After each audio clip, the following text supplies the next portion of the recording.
पुर्तगाल startup visa के through अगर आप पुर्तगाल आना चाहते हैं तो 2026 में ये कैसे मुमकिन है? स्टार्टअप वीज़ा और D2 वीज़ा, क्या ये दो अलग अलग वीज़ा कैटेगरीज हैं या ये एक ही है? ये वीज़ा किसके लिए सही है और किसके लिए बिल्कुल सही नहीं है? और वीडियो के एंड में मैं आपको इसके रियल फायदे बताऊंगा। तो चलें वीडियो को स्टार्ट करते हैं। Hello everyone, welcome to Portugal immigration diaries. मेरा नाम है दानिश कमर और आज की वीडियो में आपके साथ डिस्कस करेंगे स्टार्टअप वीज़ा, ये कौन सा वीज़ा होता है, कैसे इसके ज़रिए पुर्तगाल आया जा सकता है, कौन लोग इसके ज़रिए पुर्तगाल आ सकते हैं। ये सारे सवाल और इससे रिलेटेड जितने भी सवाल हैं उन सब का आंसर आपको इस वीडियो में मिलेगा, तो आपने वीडियो एंड तक देखनी है। तो हम बात करेंगे पुर्तगाल में D2 वीज़ा पे, जो कि स्टार्टअप वीज़ा या एंटरप्रेन्योर वीज़ा भी कहलाया जाता है। ये उन लोगों के लिए होता है जो पुर्तगाल में अपना बिजनेस या अपनी प्रोफेशनल सर्विसेज को स्टार्ट करना चाहते हैं। तो सबसे पहले ये समझ लें कि D2 वीज़ा क्या होता है। D2 वीज़ा एक एक्टिव बिजनेस वीज़ा होता है जिसके जरिए पुर्तगाल में आकर आप एक्टिव बिजनेस को स्टार्ट कर सकते हैं। लेकिन इसमें एक कंफ्यूजन ये होती है कि बहुत से लोग इसको D2 वीज़ा समझ लेते हैं, जबकि D2 वीज़ा और स्टार्टअप वीज़ा दोनों अलग अलग कैटेगरीज हैं। स्टार्टअप वीज़ा एक डिफरेंट प्रोग्राम के तहत दिया जाता है जिसको इस नाम की गवर्नमेंट एजेंसी चलाती है, और ये खास तौर पर इनोवेटिव और टैक्स बेस्ड बिजनेस के लिए होता है। अगर मैं आपको इजी अल्फाज में समझाऊं तो ये 3 चीज़ों पे डिपेंड करता है। आपका एक बिजनेस आइडिया होना चाहिए जो कि इनोवेटिव होना चाहिए, वायबल होना चाहिए और स्केलेबल होना चाहिए। लाइक आप कोई भी अपनी ऐसी एक प्रोडक्ट का आइडिया दे सकते हैं जो कि इनोवेटिव हो, वायबल हो और स्केलेबल हो। इसको अगर मैं आपको और एक्सप्लेन करूं तो आप कोई एक सॉफ्टवेयर का आइडिया दे सकते हैं, कोई ऐसी वेबसाइट या कोई ऐसा SaaS बेस्ड प्रोडक्ट जिसके थ्रू आप मंथली उसके ज़रिए अर्निंग कर रहे होंगे।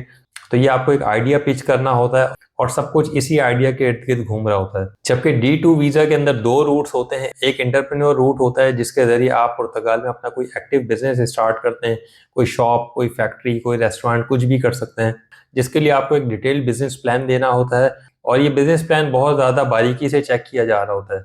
जबकि स्टार्टअप वीज़ा में इस तरह की किसी चीज़ की ज़रूरत नहीं होती, ना ही इसमें कोई बहुत लंबी चौड़ी इन्वेस्टमेंट आपको दिखानी होती है। अगर आप सिंगल इंडिविजुअल पर्सन अप्लाई कर रहे हैं तो आपके इंडिया पाकिस्तान होम कंट्री के बैंक अकाउंट में 6,500 यूरो के इक्विवेलेंट अमाउंट होनी चाहिए और एक आपका बिजनेस प्लान होता है जिसकी बेस पे ये आपको वीज़ा ग्रांट किया जाता है। अगर आपका वो प्लान अप्रूव हो जाता है तो एम्बेसी के पास और कोई भी चारा नहीं होता कि वो आपके केस को रिजेक्ट कर सकें। डिपेंड करता है अगर आपने कोई डॉक्यूमेंटेशन सही तरीके से नहीं की, अदरवाइज एम्बेसी आपको रिजेक्ट नहीं करती जब भी एक गवर्नमेंट बॉडीज के थ्रू ये प्लान आपका अप्रूव हो जाता है। तो साथ में इसमें कुछ और चीज़ें देखी जा रही होती हैं कि आपका जो प्लान है वो कितना रिलेट कर रहा है आपकी स्टडी से, और आप जो आइडिया दे रहे हैं वो कितना रिलेट कर रहा है आपकी स्टडी से। तो ये सारी चीज़ें देखी जा रही होती हैं और डेफिनेटली हर केस एक डिफरेंट केस होता है। तो अगर आप अपना केस डिस्कस करवाना चाहते हैं तो हमें व्हाट्सएप पे स्टार्टअप लिख के मैसेज करें ताकि हमारी टीम आपसे कांटेक्ट कर सके और हम आपको इस हवाले से सर्विसेज दे सकें। अब बात करते हैं कि इसके फ़ायदे क्या हैं। इसका सबसे बड़ा फ़ायदा ये है कि इसके ज़रिए जब आप पुर्तगाल आते हैं तो आपको 2 साल का कार्ड मिलता है। यहाँ पे जो आप आइडिया पिच करके आते हैं उस आइडिया को डेवलप करने के हवाले से आपको एनवायरनमेंट मिलता है।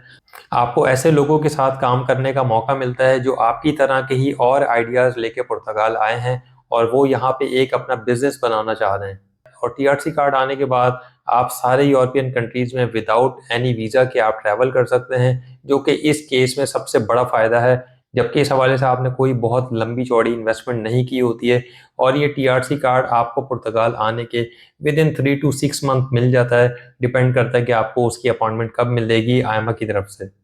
और ना सिर्फ आप पुर्तगाल आ सकते हैं बल्कि पुर्तगाल को बेस बनाकर आप पूरे यूरोप की मार्केट को भी कैप्चर कर सकते हैं। और इसमें सबसे बड़ा फ़ायदा एक ये है कि आप अपनी पूरी फैमिली को इस वीज़ा के थ्रू पुर्तगाल ला सकते हैं।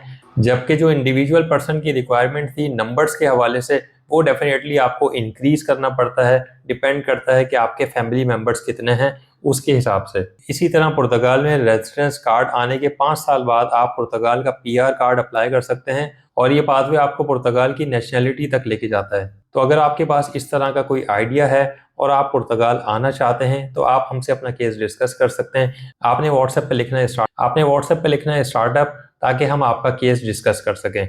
और इस वीडियो को ज़्यादा से ज़्यादा अपने टेक बेस्ड फ्रेंड्स के साथ शेयर करें ताकि वो भी अपनी लाइफ को यूरोप में सेटल कर सकें, और पुर्तगाल इमिग्रेशन डायरीज को सब्सक्राइब करें। आपसे मिलेंगे नेक्स्ट वीडियो में। टिल देन अल्लाह हाफिज़।